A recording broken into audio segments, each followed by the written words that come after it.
اللهم صل على سيدنا ومولانا محمد. بسم اللہ الرحمن الرحیم. السلام علیکم ورحمۃ اللہ وبرکاتہ. کیا حال ہے صاحب کا؟ انا انزلناہ فی لیلۃ القدر وما ادراک ما لیلۃ القدر. اللہ تعالیٰ نے قرآن مجید میں ارشاد فرمایا کہ انا انزلناہ فی لیلۃ القدر. فرمایا بے شک ہم نے اس قرآن پاک کو لیلۃ القدر میں نازل کیا ہے، قدر والی رات میں نازل کیا. وما ادراک ما لیلۃ القدر. قرآن مجید کے انداز پر غور فرمائیں. فرمایا تم کیا جانتے ہو کہ لیلۃ القدر کیا ہے؟ تمہیں کیا خبر ہو کہ لیلۃ القدر کیا ہے؟ اس کی اہمیت دیکھیے. میں کہا کرتا ہوں کہ صرف اس ایک فکرے کو دیکھ لیا جائے، وما ادراک ما لیلۃ القدر، اور تم کچھ جانتے ہو کہ لیلۃ القدر کیا ہے؟ تمہیں کیا خبر کہ لیلۃ القدر کیا ہے؟ لیلۃ القدر 1000 مہینے سے بہتر ہے. ان آیات کو دیکھیں اور ساتھ نبی پاک صلی اللہ علیہ وسلم کا وہ فرمان دیکھیں جس میں حضور علیہ الصلوۃ والسلام نے فرمایا تمہارے پاس ایک مہینہ آ رہا ہے رمضان کا، اس میں ایک رات ہے جو 1000 مہینے سے بہتر ہے. اور یہ لفظ کتنے جھنجھوڑنے والے ہیں. حضور علیہ السلام نے فرمایا جو اس رات محروم رہ گیا وہ ہر نیکی سے محروم رہ گیا. جو اس رات محروم رہا محروم ہی رہ گیا. اتنی بڑی بات. فرمایا تنزل الملائکۃ والروح، اس دن فرشتے اور روح القدس یعنی جبریل امین اترتے ہیں. فیہا، اس رات میں، بِإِذْنِ رَبِّهِمْ مِنْ كُلِّ امر، اپنے رب کے حکم سے ہر خیر کے کام کے لیے. سلام، یہ رات سلامتی والی ہے. ہی حتی مطلع الفجر، یہاں تک کہ فجر طلوع ہو جائے. سرے شام سے لے کر مغرب سے لے کر فجر تک یہ رات سلامتی والی.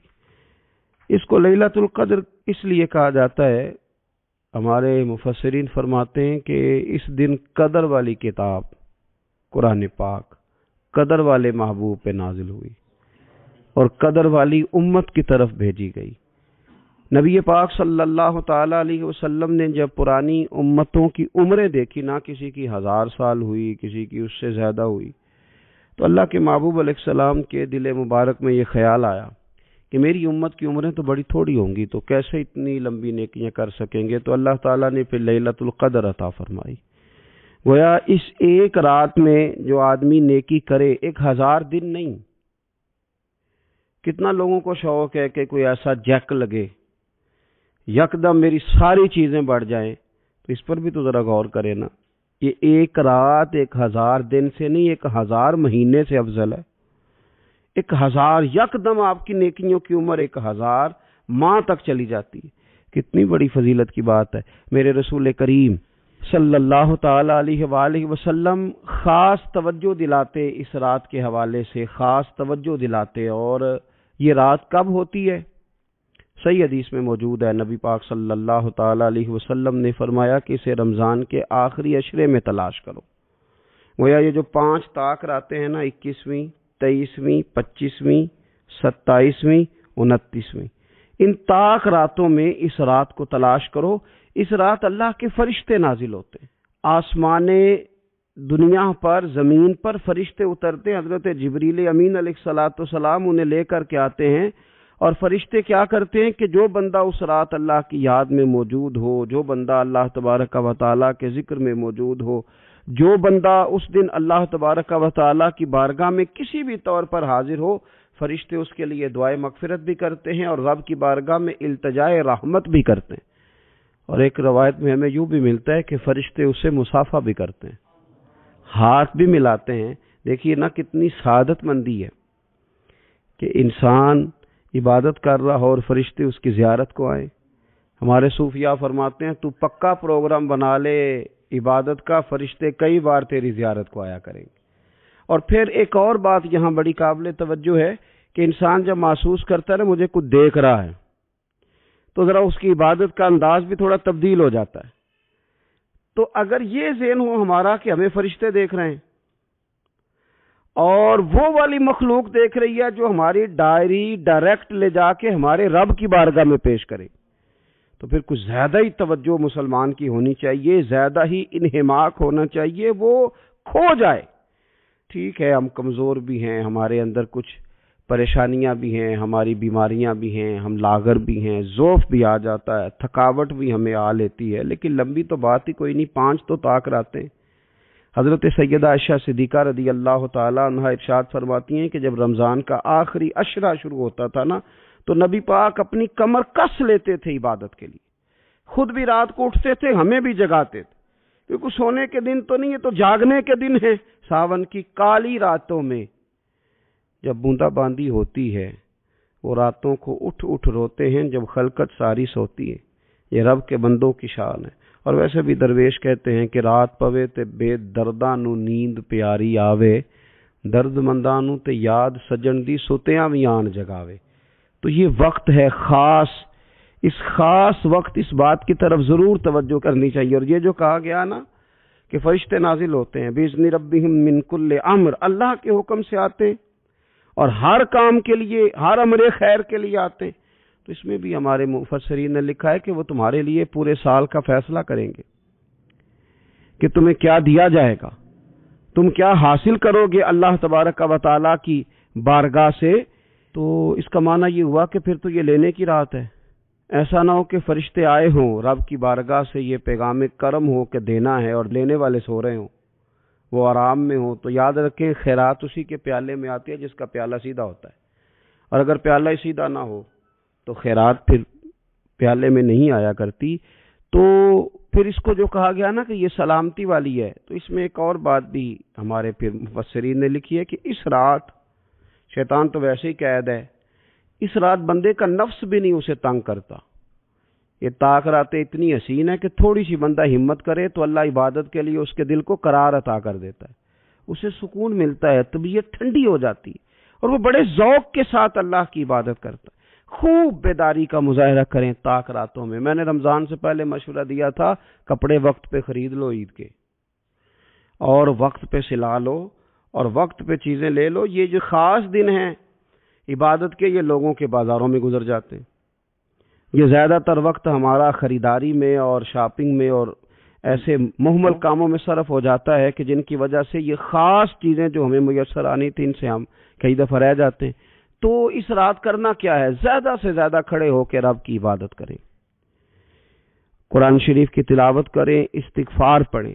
سیدہ طیبہ طاہرہ حضرت عائشہ صدیقہ رضی اللہ تعالی عنہا نے عرض کی یا رسول اللہ اگر مجھے یہ رات مل جائے تو کیا پڑھوں؟ تو فرمایا عائشہ تم یہ دعا مانگنا، اللہم انک عفو، اے اللہ بے شک تو درگزر کرنے والا، تحب العفو، اور تو درگزر کرنے کو پسند بھی کرتا ہے، فاعف عنی، ہم سے بھی درگزر فرما، ہمارے گناہوں کو معاف فرما۔ یعنی اس رات اللہ سے درگزر کا سوال کریں۔ جن لوگوں کے سامنے اپنی خطائیں ہوتی ہیں وہ تو ویسے بیچارے ہر وقت معافی مانگتے رہتے ہیں، جن کے پیش نظر اپنی غلطیاں ہوتی ہیں، جو اپنے رب کریم کی بارگاہ میں حاضر ہونے کا ارادہ رکھتے ہیں صاف ستھرا ہو کر، وہ تو ویسے ہی معافی کے طلبگار ہوتے ہیں۔ تو یہ تو خاص چانس ملا ہے معافی مانگنے کا، تو بالکل سستی کا مظاہرہ نہ کریں، بالخصوص وہ لوگ جو اعتکاف میں موجود ہیں۔ نیند تو کسی وقت بھی آ جاتی ہے، آپ دوپہر کو بھی ذرا چپ کر کے لائٹ آف کریں تو یہ آ ہی جاتی ہے۔ آپ سر شام بھی تھوڑا سا کھانا کھانے کے بعد اگر کمر سیدھی کرنے کو بھی لیٹ جائیں تو نیند تو پھر بھی آ ہی جاتی ہے۔ لیکن یہ سنہری قسم کے ایام ہیں، سختی نہیں، پابندی نہیں، فرض نہیں، لیکن اگر شوق کے ساتھ، ذوق کے ساتھ، توجہ کے ساتھ، میں ایک مثال دیا کرتا ہوں کہ یہ ہمارے پاس قیمتی دن ہے رمضان کے، ایک عمل کا ثواب 70 کے برابر ہے۔ تو جس طرح انسان کے پاس کوئی چیز تھوڑی دیر کے لیے آئے تو اس نے جانا ہو تو لوگ اس سے زیادہ فائدہ اٹھانے کی کوشش کرتے۔ دیہاتوں میں نا غریب گھروں میں استری نہیں ہوتی تھی، ہر گھر میں نہیں ہوتی تھی، تو کسی پڑوس سے استری لے کے آتے تھے تو بوڑھے لوگ یہ کہا کرتے تھے کہ زیادہ کپڑے استری کر لو، استری واپس کرنی ہے۔ جس چیز کو واپس کرنا ہو تھوڑی دیر کے لیے ہمارے پاس ہو، اس سے زیادہ لوگ نفع لینے کی کوشش کرتے ہیں۔ تو یہ تو تھوڑے دن باقی رہ گئے، طاق راتیں تھوڑی رہ گئیں، زیادہ نفع لینے کی کوشش کریں۔ اللہ تعالیٰ اس سال جب فرشتے لیلۃ القدر پہ آئیں تو وہ امت مسلمہ کے لیے ایسا رحمت کا پیغام لے کے آئیں کہ دین پھر سے غالب ہو جائے، اسلام پوری دنیا کے اندر اپنے غلبے کے ساتھ سامنے آ جائے، کفر کا، ظلم کا، زیادتی کا، جبر کا ہمیشہ کے لیے خاتمہ ہو جائے۔ نبی پاک صلی اللہ تعالی علیہ وسلم نے جب پرانی امتوں کی عمریں دیکھی نا، کسی کی 1000 سال ہوئی، کسی کی اس سے زیادہ ہوئی، تو اللہ کے محبوب علیہ السلام کے دل مبارک میں یہ خیال آیا کہ میری امت کی عمریں تو بڑی تھوڑی ہوں گی، تو کیسے اتنی لمبی نیکیاں کر سکیں گے؟ تو اللہ تعالیٰ نے پھر لیلۃ القدر عطا فرمائی۔ گویا اس ایک رات میں جو آدمی نیکی کرے، 1000 دن نہیں، کتنا لوگوں کو شوق ہے کہ کوئی ایسا جیک لگے، یکدم میری ساری چیزیں بڑھ جائیں، تو اس پر بھی تو ذرا غور کرے نا۔ یہ ایک رات 1000 دن سے نہیں، 1000 مہینے سے افضل ہے۔ 1000 یکدم آپ کی نیکیوں کی عمر 1000 ماہ تک چلی جاتی ہے، کتنی بڑی فضیلت کی بات ہے۔ میرے رسول کریم صلی اللہ تعالی علیہ وآلہ وسلم خاص توجہ دلاتے، اس رات کے حوالے سے خاص توجہ دلاتے۔ اور یہ رات کب ہوتی ہے؟ صحیح حدیث میں موجود ہے، نبی پاک صلی اللہ تعالی علیہ وسلم نے فرمایا کہ اسے رمضان کے آخری عشرے میں تلاش کرو۔ گویا یہ جو 5 طاق راتیں ہیں نا، 21ویں، 23ویں، 25ویں، 27ویں، 29ویں، ان طاق راتوں میں اس رات کو تلاش کرو۔ اس رات اللہ کے فرشتے نازل ہوتے ہیں، آسمان دنیا پر، زمین پر فرشتے اترتے ہیں۔ حضرت جبریل امین علیہ السلام انہیں لے کر کے آتے ہیں، اور فرشتے کیا کرتے ہیں کہ جو بندہ اس رات اللہ کی یاد میں موجود ہو، جو بندہ اللہ تبارک و تعالیٰ کے ذکر میں موجود ہو، جو بندہ اس دن اللہ تبارک و تعالیٰ کی بارگاہ میں کسی بھی طور پر حاضر ہو، فرشتے اس کے لیے دعائے مغفرت بھی کرتے ہیں اور رب کی بارگاہ میں التجائے رحمت بھی کرتے ہیں۔ اور ایک روایت میں ہمیں یوں بھی ملتا ہے کہ فرشتے اسے مصافحہ بھی کرتے ہیں، ہاتھ بھی ملاتے ہیں۔ دیکھیے نا کتنی سعادت مندی ہے کہ انسان عبادت کر رہا ہو اور فرشتے اس کی زیارت کو آئیں۔ ہمارے صوفیاء فرماتے ہیں تو پکا پروگرام بنا لے عبادت کا، فرشتے کئی بار تیری زیارت کو آیا کریں گے۔ اور پھر ایک اور بات یہاں بڑی قابل توجہ ہے کہ انسان جب محسوس کرتا ہے نا مجھے کچھ دیکھ رہا ہے، تو ذرا اس کی عبادت کا انداز بھی تھوڑا تبدیل ہو جاتا ہے۔ تو اگر یہ ذہن ہو ہمارا کہ ہمیں فرشتے دیکھ رہے ہیں اور وہ والی مخلوق دیکھ رہی ہے جو ہماری ڈائری ڈائریکٹ لے جا کے ہمارے رب کی بارگاہ میں پیش کرے، تو پھر کچھ زیادہ ہی توجہ مسلمان کی ہونی چاہیے، زیادہ ہی انہماک ہونا چاہیے، وہ کھو جائے۔ ٹھیک ہے ہم کمزور بھی ہیں، ہمارے اندر کچھ پریشانیاں بھی ہیں، ہماری بیماریاں بھی ہیں، ہم لاغر بھی ہیں، ذوف بھی آ جاتا ہے، تھکاوٹ بھی ہمیں آ لیتی ہے، لیکن لمبی تو بات ہی کوئی نہیں، 5 تو طاق راتیں۔ حضرت سیدہ عائشہ صدیقہ رضی اللہ تعالی عنہا ارشاد فرماتی ہیں کہ جب رمضان کا آخری عشرہ شروع ہوتا تھا نا، تو نبی پاک اپنی کمر کس لیتے تھے عبادت کے لیے، خود بھی رات کو اٹھتے تھے، ہمیں بھی جگاتے تھے، کیونکہ سونے کے دن تو نہیں ہے، تو جاگنے کے دن ہے۔ ساون کی کالی راتوں میں جب بوندا باندی ہوتی ہے، وہ راتوں کو اٹھ اٹھ روتے ہیں جب خلقت ساری سوتی ہے۔ یہ رب کے بندوں کی شان ہے۔ اور ویسے بھی درویش کہتے ہیں کہ رات پوے تے بے درداں نو نیند پیاری آوے، درد منداں نو تے یاد سجن دی سوتیاں وی آن جگاوے۔ تو یہ وقت ہے خاص، اس خاص وقت اس بات کی طرف ضرور توجہ کرنی چاہیے۔ اور یہ جو کہا گیا نا کہ فرشتے نازل ہوتے ہیں بِإِذْنِ رَبِّهِمْ مِنْ كُلِّ امر، اللہ کے حکم سے آتے اور ہر کام کے لیے، ہر امر خیر کے لیے آتے ہیں، تو اس میں بھی ہمارے مفسرین نے لکھا ہے کہ وہ تمہارے لیے پورے سال کا فیصلہ کریں گے کہ تمہیں کیا دیا جائے گا، تم کیا حاصل کرو گے اللہ تبارک و تعالیٰ کی بارگاہ سے۔ تو اس کا معنی یہ ہوا کہ پھر تو یہ لینے کی رات ہے۔ ایسا نہ ہو کہ فرشتے آئے ہوں، رب کی بارگاہ سے یہ پیغام کرم ہو کہ دینا ہے اور لینے والے سو رہے ہوں، وہ آرام میں ہوں۔ تو یاد رکھیں خیرات اسی کے پیالے میں آتی ہے جس کا پیالہ سیدھا ہوتا ہے، اور اگر پیالہ ہی سیدھا نہ ہو تو خیرات پھر پیالے میں نہیں آیا کرتی۔ تو پھر اس کو جو کہا گیا نا کہ یہ سلامتی والی ہے، تو اس میں ایک اور بات بھی ہمارے پھر مفسرین نے لکھی ہے کہ اس رات شیطان تو ویسے ہی قید ہے، اس رات بندے کا نفس بھی نہیں اسے تنگ کرتا۔ یہ طاق راتیں اتنی حسین ہے کہ تھوڑی سی بندہ ہمت کرے تو اللہ عبادت کے لیے اس کے دل کو قرار عطا کر دیتا ہے، اسے سکون ملتا ہے، طبیعت ٹھنڈی ہو جاتی ہے، اور وہ بڑے ذوق کے ساتھ اللہ کی عبادت کرتا ہے۔ خوب بیداری کا مظاہرہ کریں طاق راتوں۔ اگر آپ محسوس کریں نا کہ یار یہ نا میں نے بال نہیں صحیح میرے بکھرے ہوئے ہیں ٹوٹے ہوئے ہیں، تو محسوس کرتے ہیں یار کوئی دیکھے گا تو کیا کہے گا. دو دو جوڑے بھی بعض لوگوں کو دن میں تبدیل کرنے پڑتے ہیں، وہ آسودگی حاصل ہوتی ہے، اس سے تسلی محسوس کرتا ہے آدمی. آپ 2-3 دنوں کے تھکے ماندے جب جا کے غسل کرتے ہیں نا گھر میں، تو اتنی کوئی وزن نہیں ہوتا مٹی کا یا کپڑوں کا، لیکن آپ غسل کر لیتے ہیں تو اپنے آپ کو ہلکا پھلکا محسوس کرتے ہیں. انسان کی طبیعت کا تقاضا ہے کہ تھوڑے سے بھی اگر میل کچیل اس کے ظاہری جسم پہ لگ جائے تو وہ تکلیف محسوس کرتا ہے.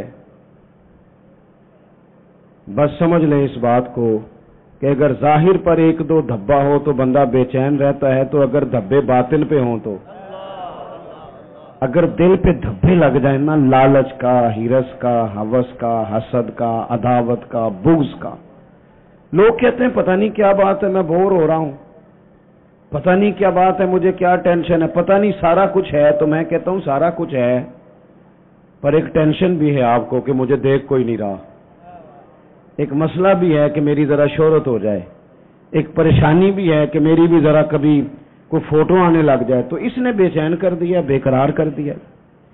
آپ کے پاس سارا کچھ ہے، لیکن وہ جو بھائی تھوڑا سا 4 پیسوں میں آگے نکل گیا، وہ برداشت نہیں ہو پا رہا، اس نے اندر جوار بھاٹا برپا کر دیا ہے باطن میں. یہ جو اندر کے دھبے ہوتے ہیں یہ انسان کو بے چین کر دیتے ہیں، بے قرار کر دیتے ہیں. وہ ویسے وہ دوائیاں کھاتا پھرتا ہے، دم کراتا پھرتا ہے، علاج کراتا پھرتا ہے، لیکن رب فرماتا ہے میں نے تمہارا علاج کر دیا ہے. مالک کس طرح؟ فرمایا میں نے تمہیں اپنا محبوب جو عطا فرمایا ہے. کما ارسلنا فیکم رسولا منکم یتلو علیکم آیاتنا ویزکیکم. فرمایا میں نے تمہیں میں سے تمہیں رسول دیے ہیں، وہ تم پر میری آیتیں پڑھیں گے اور تمہیں پاک فرما دیں گے. جب تزکیہ ہو جائے گا نا، اندر کی صفائی ہو جائے گی، پاکیزگی ہو جائے گی، تو پھر کوئی مکان نہیں حضرت بلال حبشی کے لیے رہنے کے لیے، کوئی مکان نہیں، مسجد میں سوتے ہیں. پھر کوئی مکان نہیں ان کے پاس، ان کے پاس جائیداد نہیں، کوئی مال نہیں، سادہ کپڑے پہنتے ہیں، کوئی ظاہری عہدہ نہیں. لیکن حال یہ ہے کہ محبوب فرماتے ہیں معراج سے واپس آ کر، بلال کیا عمل کرتے ہو؟ یا رسول اللہ کیا ہوا؟ فرمایا میں معراج پہ گیا تھا، میں نے تو تمہارے چلنے کی آواز جنت میں بھی سنی ہے. جب آپ اندر سے مطمئن ہو جاتے ہیں. 2-3 باتیں آپ کی خدمت میں عرض کرنی ہے. طبیعت جب تک بے لوث نہیں نہ ہوتی، جب تک اخلاص نہیں آتا، تب تک اطمینان نہیں ہوتا. یہ جو لالچ ہوتا ہے نا، ہرس، ہوس، طمع، یہ اتنی بڑی گھٹن ہے کہ اور یہ اتنا بڑا لالچ کا، ہرس اور ہوس کا پیٹ اتنا بڑا ہوتا ہے کہ اس میں سارے خزانے بھی ڈال دیے جائیں تو یہ پیٹ بھرتا نہیں. جب آپ لالچ کے رشتے دنیا میں قائم کر لیتے ہیں، جب آپ کچھ دو کی پالیسی کی بنیاد پر جینا چاہتے ہیں، تو پھر زندگی ایک مشین کی طرح گزرتی ہے. پھر انسانوں سے نہیں ملتے، جیبوں سے ملتے ہیں. پھر آج جو حال ہم ارد گرد دیکھ رہے ہیں کہ ایوان اقتدار سے لے کر بچی اور بچے کا رشتہ طے کرنے تک ہر چیز سے پہلے دولت دیکھی جاتی ہے، ہر چیز سے پہلے سرمایہ دیکھا جاتا ہے. کسی جگہ بھی آپ کو بڑا ہونے کے لیے، عزت کرانے کے لیے پہلے یہ بتانا پڑتا ہے کہ میری جیب میں مال کتنا ہے. نبی پاک صلی اللہ تعالی علیہ وسلم نے ہمارا تزکیہ یہ کیا ہے کہ حضور نے ہمیں بے لوث، اخلاص والی، درد والی اور مروت والی زندگی گزارنے کا کہا. حضور علیہ السلام کی مکمل سیرت کو آپ پڑھیں گے نا میرے عزیزوں، تو یک طرفہ نیکی کا کہا حضور نے. یک طرفہ نیکیاں تجارت نہیں ہوتی کہ سامنے والا بھی کرے گا تو میں بھی کروں گا. حضور نے فرمایا نیکی یک طرفہ کرنی ہے. اپنی سیرت میں فرمایا، اپنے عمل سے فرمایا. نیکی یک طرفہ کیا معنی ہے؟ کوئی کرے نہ کرے، ہم مدینے والے کے ماننے والے ہیں، ہم نے نیکی کر کے چھوڑنی ہے. اخلاص جب آ جاتا ہے نا، للہیت جب آ جاتی، کوئی 24 گھنٹوں میں 2 کام تو بندہ صرف اللہ کی رضا کے لیے کرے. دو کام تو اللہ کی رضا کے لیے کرے. ایک تو اللہ کی ہر کام میں دکھاوا ہے, ہر کام میں تو بڑا بڑا مذہبی, یہ مذہبی سٹیج ہوتا ہے نا ہمارا, یہ مذہبی سٹیج ہے, یہ ہونا چاہیے نا بڑا اخلاص والا, بڑا درد والا. لیکن اگر کوئی سماجی آدمی, سیاسی آدمی رہ جائے اسٹیج پہ بیٹھنے سے, تو ہو سکتا ہے سویرے لڑائی شروع ہو جائے. فلاں نہیں آیا, کوئی پیر صاحب اگر رہ جائیں, پیچھے رہ جائیں, تو اگلے دن ہو سکتا ہے وہ کہیں کہ آئندہ آپ کی محفل کا بائیکاٹ کرنا ہے, آپ نے تو, میں تو صدارت کے قابل تھا اور مجھے نیچے بٹھا دیا. او بھائی کوئی تو ایسی جگہ ہو نا, کوئی تو ایسا مقام ہو جہاں یہ ساری چیزیں نکل جائیں. خالص اللہ کی رضا کے لیے انسان کام کرے, خالص. میرے رسول پاک صلی اللہ تعالی علیہ وسلم نے سامنے والے کا انداز دیکھ کر اس کے ساتھ نیکی نہیں فرمائی, بلکہ کریم کا تو ایک منفرد طریقہ ہے پیار کرنے کا. ارسلت الی الخلق, فرمایا میں مخلوق کا رسول ہوں, مخلوق کا. حضور کا تو دل غیروں کے لیے بھی بڑا دھڑکتا تھا, نہ ماننے والوں کے لیے بھی بڑا دھڑکتا تھا. بدر میں جو لوگ آئے تھے وہ کوئی پھول کی پتیاں لے کے تو نہیں نہ آئے تھے. بدر میں جو لوگ آئے تھے وہ گھی شکر لے کے تو نہیں نہ آئے تھے, وہ تو تلواریں لے کے باقاعدہ لڑنے کو آئے تھے. وہ تو وہ سارا کچھ کرنا چاہتے تھے جو عرب کے لوگ اپنے دشمن سے کیا کرتے تھے. معاذ اللہ, وہ پہلے قتل کر دیتے, پھر ناک کاٹ ڈالتے, پھر کان کاٹ ڈالتے, پھر وہ ٹکڑے کر دیتے. وہ تو وہ سارا کچھ کرنے آئے تھے. اللہ نے مسلمانوں کی مدد کی. 313 1000 کے مقابلے میں لڑے, پر جب رب مدد کرے تو پھر کامیابیاں آیا کرتی ہیں. نتیجہ کیا نکلا؟ صرف 14 مسلمان شہید ہوئے, 70 کفار کو قیدی بنا کے لایا گیا. میں نے کہا یہ پھول پتیوں والے لوگ نہیں تھے, گھی شکر والے نہیں تھے, تحفوں کے تبادلے والے نہیں تھے. یہ پتھر مارنے والے تھے, کانٹے بچھانے والے تھے, تکلیف دینے والے تھے. چوکوں میں, چوراہوں میں, گلیوں میں, کمروں میں بیٹھ کر اسلام کے خلاف منصوبہ بندی کرنے والے تھے. نبی پاک علیہ السلام کو کیسے معاذ اللہ تکلیف پہنچائی جائے اس کے لیے یہ پلان کرنے والے تھے. لیکن حضرت انس بن مالک فرماتے ہیں میں جب بدر کے وہ قیدی آئے تو ظاہر ہے ہمیں غصہ تھا, انہوں نے بڑا ستایا تھا, ہم نے ذرا رسیاں زور سے باندھی ان کی. میں آپ سے عرض کروں, نہیں درد رہا ہمارے دل میں. زیادہ سے زیادہ اپنے بچوں کے لیے دل دھڑکتا ہے, تھوڑا سا اور کبھی دوسرا نمبر آئے تو بہن بھائیوں کا, ورنہ وہ ریڑھی والا میرا کیا لگتا ہے. ورنہ یہ تو اس طرح لگتا ہے کہ جیسے یہ انسانوں کے جتھوں کو ہم نے جانوروں کا جتھا سمجھنا شروع کر دیا. جب لیڈروں کی گاڑیوں کے پیچھے لوگوں کے بچے دھوپ میں بھاگتے ہیں تو وہ اندر ہو کے خوش ہوتے ہیں, وہ ہاتھ ہلاتے ہیں. آپ کیا دیکھ رہے ہیں, یہاں کچھ تماشے لگے ہوئے ہیں.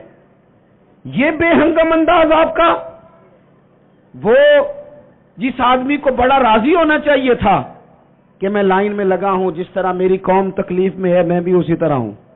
لیکن وہ قوم جو ہے بیچاری وہ کہہ رہی ہے کہ صرف ڈاکٹر چیک کر لے, صرف بتا دے مریض کو کیا ہے, اگر کہیں اور شفٹ کرنا ہے تو اس کے لیے بھی وہ سفارش لیتی ہے.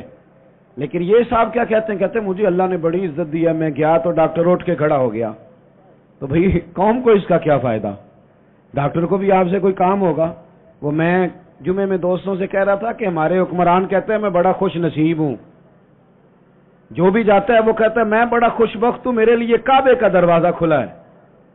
تو میں کہتا ہوں کعبے کا دروازہ کھلنا کمال نہیں, کعبے والے کی بات ماننا کمال ہے.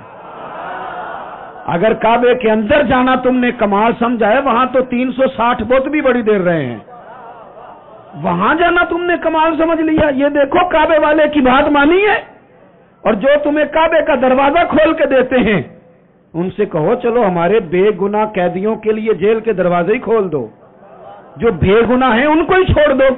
لیکن ہم نے بات ٹھیک ہے, اور پیر صاحب بھی کہتے ہیں میں جناب گیا تو بینک والا اٹھ کے کھڑا ہو گیا. بھئی یہ کیا بات ہوئی, آپ بھی نہیں لائن میں لگنا پسند کرتے, آپ کو بھی نہیں اس بات کا خیال آیا کہ کتنے لوگ دھوپ میں جل رہے ہیں اور میں آیا ہوں اور میں نکل گیا ہوں.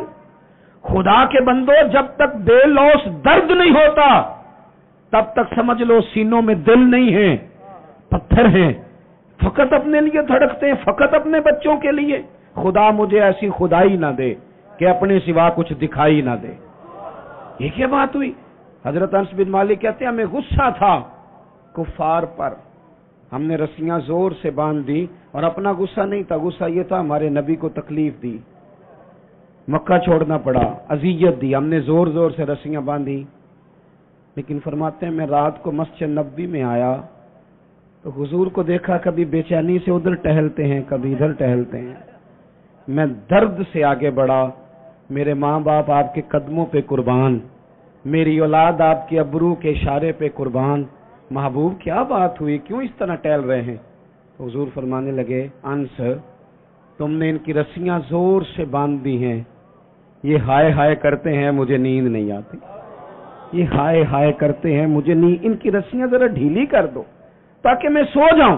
کسی سے تو پیار کرنا یار، کسی کا تو درد پیدا کرنا، یہ نہیں ہو سکتا کہ تو ناجائز کمائی کما کے لائے، تو کسی کے بچوں کا نوالا چھین کے لائے اور پھر تیرا بچہ ڈاکٹر بن جائے، یہ کیسے ہو سکتا ہے؟ تو ناجائز پیسے اکٹھے کر کے لائے اور تیرا بچہ انجینئر بن جائے، یہ کیسے ہو سکتا ہے؟ پھر یہ کیسے ہو سکتا ہے کہ تو کسی کا گھر اجاڑ کے اپنا گلشن آباد کرنا چاہیے، کیسے ہوگا؟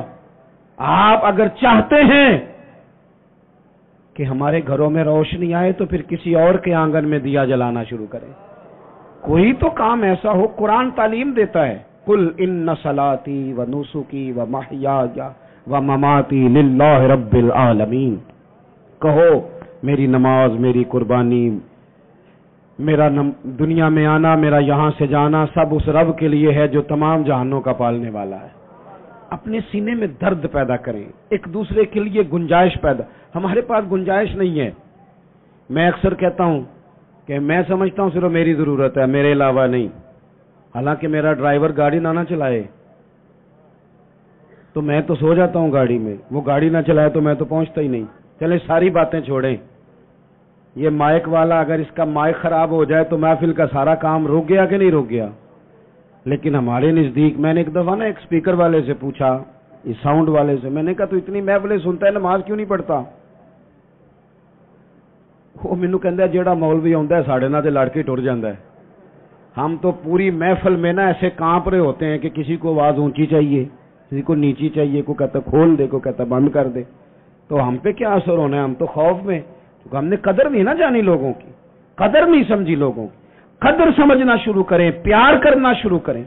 آپ بے لوث ہو جائیں، کچھ کام پیچھے چھپ کے بھی کریں، کچھ کام بیٹھ پہ رہ کے بھی کریں، آپ محسوس کریں گے کہ آپ کے دل کو اللہ نے سکون دے دیا ہے، کچھ اطمینان حاصل ہونے لگا ہے۔ 100 گھر تھا مدینہ شریف میں، تھوڑی سی آبادی ہوتی تھی، 100 گھر تھا۔ امام ابو نعیم لکھتے ہیں 100 گھر تھا، جہاں 2 وقت روٹی بھی پہنچتی تھی، بچوں کے کپڑے بھی آتے تھے، کوئی بیمار ہوتا تو دوا کا خرچہ بھی آتا تھا۔ ایک دن نہیں، 2 دن نہیں، سالوں مدینہ شریف میں سالوں 100 گھروں کی کوئی کفالت کرتا رہا۔ پر رات کو کوئی پردہ نشین آتا تھا نقاب اوڑھ کے، اور دروازے پہ راشن رکھتا تھا، اس سے پوچھتے تھے تیرا نام کیا، تو ناراض ہو جاتا تھا۔ سالوں، پھر اچانک وہ کھانا آنا بند ہوا، پھر اچانک وہ ساری چیزیں موقوف ہو گئیں۔ ایک دوسرے سے غریبوں نے پوچھنا شروع کیا، تیرے گھر نہیں کھانا آتا؟ نہیں، تیرے گھر بھی نہیں آتا؟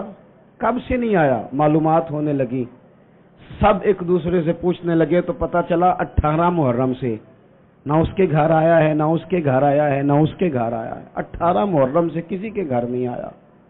معلومات کرو لوگوں، 18 محرم کو ہوا کیا؟ تو پتہ چلا کہ 18 محرم کو امام زین العابدین کا انتقال ہوا۔ اپنے چہرے پہ نقاب ڈال کے، فوٹو بنا کے نہیں، لوگوں کو دکھا کے نہیں، ویڈیو ساتھ ساتھ بنا کے اور اپنا نمبر دے کے نہیں، وہ 100 گھروں میں لنگر روز، اور بیٹے کے ہاتھ نہیں بیچتے تھے، ملازم اور غلام کے ہاتھ نہیں، اس لیے کہ جب کسی کا درد اٹھتا ہے نا تو وہ اللہ کی رضا کے لیے ہو تو پھر اس کی کیفیات کچھ اور ہوتی ہیں۔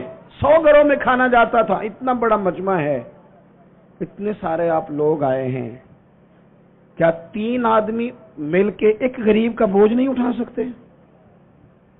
کیا 3 لوگ کسی ایک غریب کا بچہ نہیں پڑھا سکتے؟ ان سیاستدانوں کی راہ تم دیکھ رہے ہو، ان کی جن کو سوائے اپنی لڑائی سے فرصت نہیں، اور ان لوگوں کی تم راہ دیکھ رہے ہو جن کو ویسے گاؤں میں کسی مریض کو ضرورت پڑ جائے تو ان کے پاس گاڑی نہیں ہوتی، لیکن ان کی سیاسی جماعت کا جلسہ ہے نا تو پھر وہ گاڑی بھی نکلتی ہے، پھر وہ جس کو مرضی بھی دیتے ہیں، پھر جھنڈے بھی لگتے ہیں، پھر نمبر گیم بھی ہوتی ہے، پھر ویڈیو بھی بنتی ہے۔ میں بھی امیدوار ہوں، ٹکٹ لینا ہے، لہذا میرے پیچھے گاڑیاں لگاؤ۔ نہ کرو، یہ ناشکری ہے دولت کی۔ جب اللہ کی دی ہوئی جائز دولت ناجائز جگہ پہ خرچ کرتے ہو تو ناشکری کرتے ہو۔ 100 گھروں میں کھانا آتا ہے، امام زین العابدین دیتے ہیں، بتاتے نہیں۔ وصال کا وقت ہے، غسل دیا جا رہا ہے، پشت پر موٹے موٹے نشان ہیں۔ لوگوں نے صاحبزادے سے پوچھا یہ کیا ہے؟ تو فرمانے لگے میرے ابا جی عمر بھر پشت پر اناج کی بوریاں رکھ کے غریبوں کے گھروں میں پہنچاتے تھے۔ شہزادے آپ کہاں ہوتے تھے؟ بوڑھا باپ جو جاتا تھا تو آپ کیوں نہیں جاتے تھے؟ تو کہتے تھے میں تو رو کے منت کرتا تھا کہ اے شیر خدا علی المرتضیٰ کے پوتے مجھے دے دو، اے سیدہ پاک کے پوتے مجھے دے دو، میں دے آتا ہوں۔ تو فرماتے تھے دے تو دوں، بھیج تو دوں، طبیعت تو اجازت نہیں دیتی، پر ڈرتا ہوں کہ جب تمہیں بھیجوں گا تو پھر اس غریب کا نام بھی تو بتانا پڑے گا نا کس کے گھر بھیجنا ہے۔ پردہ اس کا بنا ہوا ہے، پردہ اکھاں جدوں میٹیاں زمانہ مینوں روے گا، اپنا تے اپنا بیگانہ مینوں روے گا، جدوں نہ میں دسیا میں خاراں نوں میں خانے وچ تسی ویکھنا جام ٹوٹ جان گے تے میں خانہ مینوں روے گا۔ کئی لک لک رون گے تے کئی بک بک رون گے، گلیاں دا یانا تے سیانا مینوں روے گا۔ او بھائیو، جب آپ بے لوس ہو جاتے ہیں، جب آپ پیار کرتے ہیں، جب آپ تھوڑے پر بھی کسی سے محبت کرنے لگتے ہیں، اللہ آپ کے دل کو قرار دیتا ہے، آپ سکون۔ دیکھو نا 3 دن ہوئے تھے حضرت صدیق اکبر کے وصال کو، تو حضرت عمر فاروق فرماتے ہیں زخم ابھی تازہ بھی تھا، گہرا بھی تھا۔ میں عصر کی نماز پڑھا کے نا تو باہر مسجد شریف میں بیٹھا تھا، 2-3 چھوٹی چھوٹی بچیاں سادے سے کپڑے، سادہ سا لباس مسجد میں آئیں اور توتلا لبو لہجہ، چاچا آپ خلیفہ بنے؟ کہا ہاں بیٹا میری ڈیوٹی لگی ہے۔ تو کہا آپ ہمارے ساتھ چلیں گے؟ پتر کہاں جانا ہے؟ تو بچیاں کہنے لگی ہم یتیم بہنیں ہیں، ہمارا بھائی کوئی نہیں، 5-6 بہنیں ہیں، والد انتقال کر گئے، ہمارے گھر میں بکریاں ہیں۔ ابو بکر صدیق روز عصر کے بعد ہمارے گھر آتے تھے، بکریوں کا دودھ دھو کے ہمیں دے جاتے تھے، کچھ ہم بیچ لیتی تھی، کچھ پی لیتی تھی۔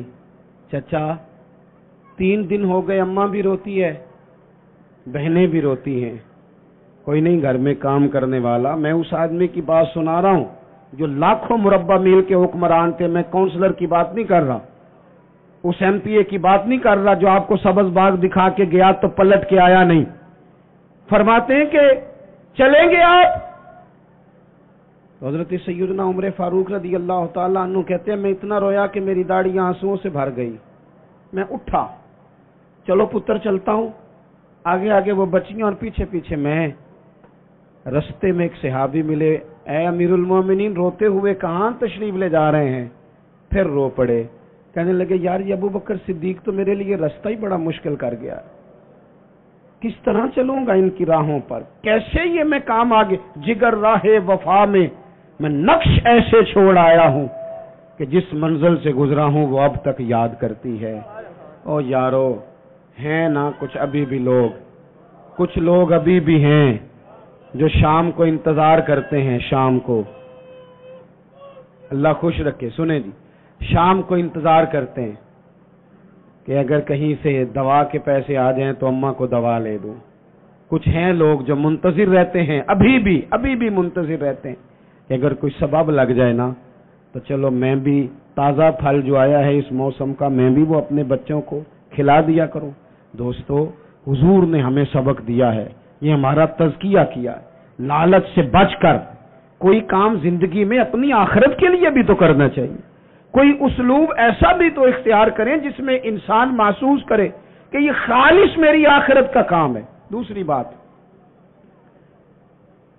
جب تک ہم سب اپنے آپ کو قانون کے حوالے کرنا پسند نہیں کرتے، اتنی دیر تک تزکیہ نہیں ہوتا.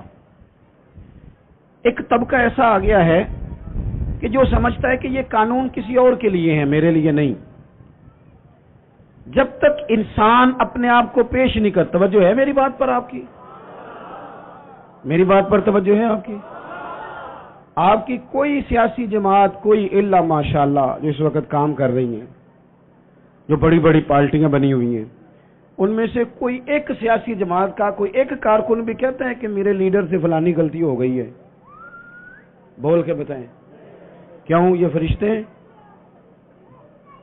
یہ اپنے آپ کو قانون کے حوالے کیوں نہیں کرتے؟ وہ کوئی بھی ہو، کسی جماعت کا بھی ہو. جب یہ 3-4 سال پہلے حکومت آئی تھی تو ایک صاحب میرے پاس بڑے دوڑے آئے، کہنے لگے تبدیلی آ گئی ہے ملک میں. میں نے کہا نمبر پلیٹیں بدلنے سے تو تبدیلی نہیں نہ آتی، انجن تو سارا وہی ہے، بندے وہی ہیں، وہ صرف جماعتوں کا لیبل بدل کے آ جاتے ہیں. کیا بات کرتے ہیں آپ؟ اس طرح بھی کبھی ہوتا ہے. انہیں جی اب آ جائے گی، تو میں نے کہا یہ نہیں آئے گی، اس لیے کہ وضو کرنے کے لیے نیرا پانی ہونا شرط نہیں، پاک پانی ہونا شرط ہے. وضو صاف پانی سے ہوتا ہے، اس طرح کے پانیوں سے نہیں ہوتا. بہرحال آمدام برسر مطلب میں جو بات آپ کے سامنے عرض کرنا چاہتا ہوں اس پر آپ غور فرمائیں گے کہ قانون سے بالا تر اپنے آپ کو نہ سمجھا جائے. ہم سے اگر کبھی کوئی کمزوری ہو جاتی ہے، کسی مقام پر ہم کوئی غلطی کر بیٹھتے ہیں، اس کا اعتراف کر لینا، اس کو مان جانا، اس کو تسلیم کرنا سیکھیں. ہمارے گھروں کے اندر جنگ لگی ہوئی ہے اس لیے کہ ساس کہتی ہے میں تو غلطی کر ہی نہیں سکتی. اور اگر لوگ ہمارے ہاں غلطی کا اعتراف کرتے بھی ہیں تو اتنا جارحانہ ہوتا ہے کہ وہ لگتا ہے غلطی نہیں، وہ تو ڈنڈا چل رہا ہے. بہو کہتی ہے اماں کی ساری غلطیاں میں تو کر ہی نہیں سکتی. اپنے آپ کو تسلیم کے کٹہرے میں لائیں، ماننا سیکھیں. اگر کسی جگہ آپ محسوس کرتے ہیں نا کہ یہاں میں بھی بھول گیا تھا تو مان لیں. بڑے بڑے لوگ مان جایا کرتے تھے، بڑے بڑے لوگ تھے جو رجوع کر لیتے تھے. تسلیم کرنے کا، مان لینے کا مزاج بنائیں. آپ کی ضرورت ہے آپ کسی بڑے آدمی کو، طاقتور کو کہہ سکیں کہ تو مان جا، تیرے اندر یہ کمزوری ہے. کوئی مانتا ہے؟ ہم مانتے ہیں؟ ہاں نہ تو کرو نا. غلطیاں کرتے ہیں کہ نہیں؟ مانتے ہیں. پھر میں نا ایک دفعہ اپنے علاقے میں موٹر سائیکل پہ ایک دوست کے پیچھے بیٹھا ہوا تھا، تو روڈ کے اوپر ہی نا ایک صاحب نے دوسرے کو ٹکر مار دی موٹر سائیکل کی. اب وہ غلط ٹکر ماری ہے، اس سے غلطی ہو گئی تو ٹکر اس کو لگ گئی، وہ بندہ گر گیا. تو اب وہ گرنے والا اٹھا تو جس نے ٹکر ماری تھی نا وہ اس پہ چڑھائی کر گیا. کہنے لگا کب سے میں ہارن بجا رہا ہوں، کب سے میں اشارے دے رہا ہوں، کب سے لائٹیں دے رہا ہوں، دیکھا نہیں جاتا، چلا نہیں جاتا. اب وہ بندہ گرا بھی تھا، تکلیف بھی ہوئی تھی، اور جس کی غلطی تھی وہ پریشر بھی ڈال رہا ہے. تھوڑی دیر کے بعد وہ رخصت ہو گیا. میں جب تک قریب چلا گیا، چند سیکنڈ لگے، وہ بندہ بیچارہ گرا تھا، اٹھ کے چلا گیا. میں نے قریب جا کے وہ ٹکر مارنے والے سے کہا، میں نے کہا غلطی بھی تیری تھی، میں دیکھ رہا ہوں پیچھے پیچھے ہم بھی آ رہے ہیں اور چڑھائی بھی تو کر گیا ہے. تو یہ تربیت ہے آج کل جو قوموں کی اور نوجوانوں کی ہو رہی ہے. وہ کیا کہتا ہے؟ وہ کہتے پیر صاحب تسی بھی تکدے سو پہ. میں نے کہا پیچھے ہی تھا. کہنے لگے گل تو اڈی ٹھیک ہے، غلطی میری سی، پر جے میں نہ چڑھائی کرتا تھے انہیں کر جانی سی. یہ مزاج ہے. یہ ہنسنے والی نہیں تو رونے والی بات ہے.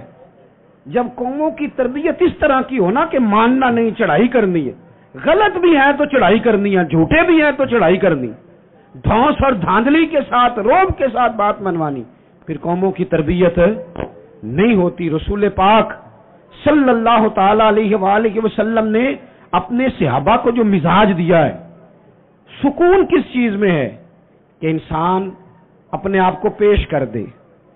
پتہ ہے کیمرے لگانوں سے جرم نہیں ختم ہوتے. اگر کوئی جرم سے آشنا ہو جائے نا میں نے کرنا نہیں، پھر ختم ہوتا ہے. میں آپ کو ایک مثال دیتا ہوں اگر آپ کی سمجھ میں بات آ جائے تو. گوشت کسی نے آپ کو کھانے کو دیا اور آپ کھا رہے تھے، 2-4 لقمے آپ نے کھائے، بڑا مزہ آیا. پھر کسی نے نا بڑا مزہ آیا، لذیذ لگا آپ کو کھانا، پھر کسی نے کان میں کہہ دیا یہ صدقے کا ہے. میری طرف دیکھو، منہ میں ذائقہ بدل جاتا ہے کہ نہیں؟ کیا ہوا؟ مسالے بدل گئے. چلے اس سے بھی آگے کی بات کرتے ہیں. کسی نے آپ کے کان میں کہہ دیا کہ یہ تو جانور بیمار تھا یا ذبح ہی نہیں ہوا تھا، حرام کھا رہے ہیں آپ، تو الٹیاں شروع ہو جاتی ہیں کہ نہیں؟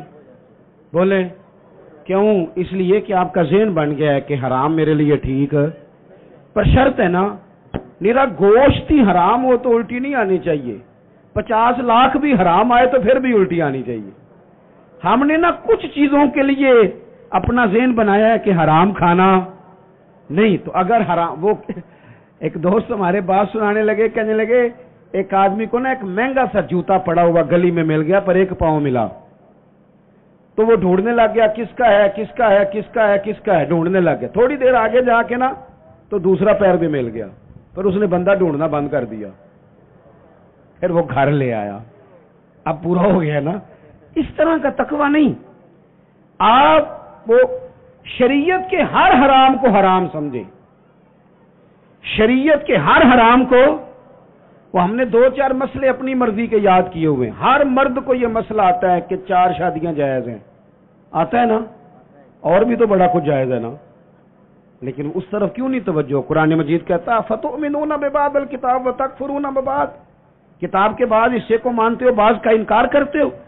دل میں غلطی کے لیے نفرت پیدا کریں کہ میں نے غلطی نہیں کرنی. اپنی طبیعت کے اندر یہ بات ہو کہ یہ گناہ ہے.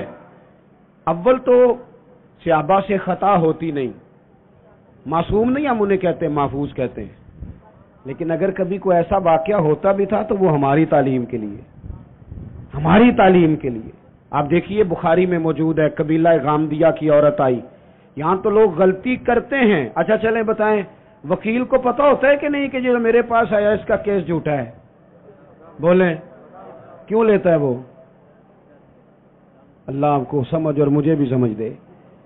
اور بھائی جج صاحب کو پتا ہوتا ہے کہ نہیں؟ میری سنیں جی، تبصرہ بعد میں جی، ابھی کرنٹ ایشو پہ صرف تقریر. تو ہوتا کیا ہے، جب تک آپ اندر سے تسلیم نہیں کر لیتے، بیمار جب تک مانے نا میں بیمار ہوں تو علاج ہو سکتا ہے. نبی کریم علیہ السلام نے نا لوگوں کا اس طرح تزکیہ کیا کہ ان کے اندر بات ڈال دی کہ اگر غلطی ہو جائے تو پھر غلطی کی معافی کی کوشش کرنی، پھر معافی کی کوشش کرنی. لوگوں کے سامنے حضور نے یہ بات اس طرح کھولی کہ بخاری میں قبیلہ غامدیہ کی ایک عورت کا ذکر ہے اور کنز العمال میں تفصیل سے موجود ہے. وہ خاتون خود آئی، کوئی پکڑ کے نہیں لایا، خود آئی، گرفتار نہیں کیا، لوگوں نے منوایا نہیں، پولیس نے پکڑ کے منوایا نہیں. غلطی ہو گئی لیکن مسلمان تھی نا، تو بار بار اندر سے طبیعت بے چین ہوتی ہے کہ کیوں غلطی ہو گئی. آ کے عرض کی حضور میں بھول گئی تھی، غلطی کر بیٹھی ہوں.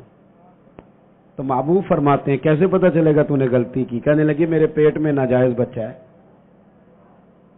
حضور نے فرمایا اسے لے جاؤ. فرمایا واپس جا، جب بچہ پیدا ہو جائے تو آنا. وہ چلی گئی. 2 سپاہی نہیں اس کے ساتھ کھڑے کیے کہ کہیں بھاگ نہ جائے. وہ بچہ پیدا ہوا تو پھر آئی. نبی پاک علیہ السلام نے فرمایا واپس جا، اسے دودھ پلا، جب روٹی کھانے لگے تو پھر آنا. وہ آئی تو بچے کے ہاتھ میں روٹی کا ٹکڑا تھا. محبوب نے بچہ کسی کے حوالے کیا، فرمایا اسے لے جاؤ اور پتھر مار کے سنسار کر دو. سزا دے دی حضور نے. وہ حضور کے سامنے جب کھڑی تھی تو پتہ کیا کہتی تھی؟ کہتی تھی حضور میں رات کو سو نہیں پاتی. اذان سنیں جی پہلے، اس میں بات سمیٹنے لگا ہوں، آپ توجہ فرمائیں. وہ خاتون کو سنسار کیا گیا، انتقال ہو گیا. اب لطف کی بات پتہ کیا ہے؟ اس کا جنازہ بھی میرے نبی کریم نے پڑھایا. کسی شخص نے کوئی جملہ کہہ دیا، کہا کہ یہ کیا بات ہوئی کہ اتنی اس شخص نے غلطی کی، کوئی ایک بات کہہ دی. تو پتہ ہے حضور نے کیا فرمایا؟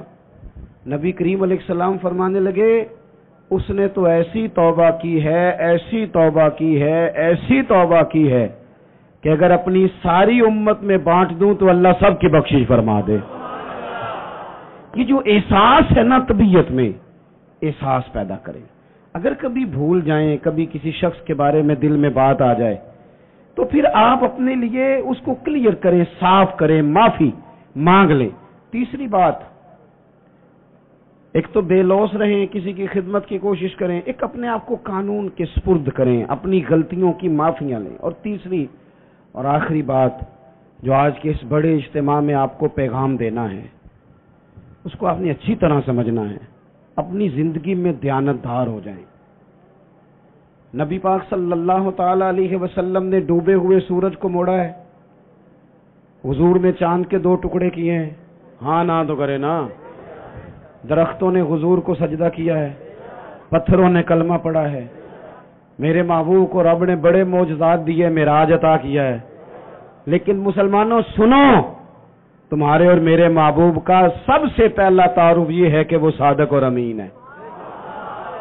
سب سے پہلے لوگوں نے جس نام سے جانا وہ صادق اور امین ہے۔ یا رسول اللہ مومن بزدل ہوتا ہے؟ فرمایا ہو جاتا ہے کبھی۔ مومن کنجوس ہوتا ہے؟ کبھی ہو جاتا ہے۔ یا رسول اللہ مومن جھوٹا ہوتا ہے؟ میرے رسول نے فرمایا نہیں، میرا مومن جھوٹ نہیں بولا کرتا۔ دیانتدار ہو جائیں، امانت دار ہو جائیں، آپ خوددار ہو جائیں، چھوڑیں آپ۔ وہ کسی درویش نے کہا تھا لوگوں نے اتنا پایا نہیں جتنا میں نے ٹھکرایا ہے۔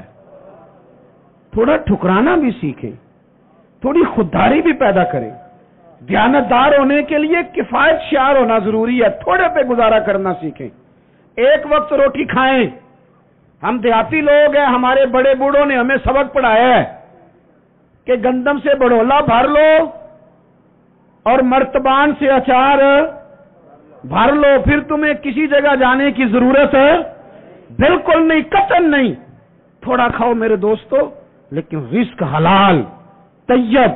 اگر امانت دار نہیں رہو گے پھر بھکاری بھی بنو گے، پھر ملاوٹیں بھی کرو گے، پھر تو اس طرح کے برے حالات ہوتے ہیں کہ لوگ جانوں سے کھیلتے ہیں، دوائیوں میں بھی ملاوٹیں کرتے ہیں۔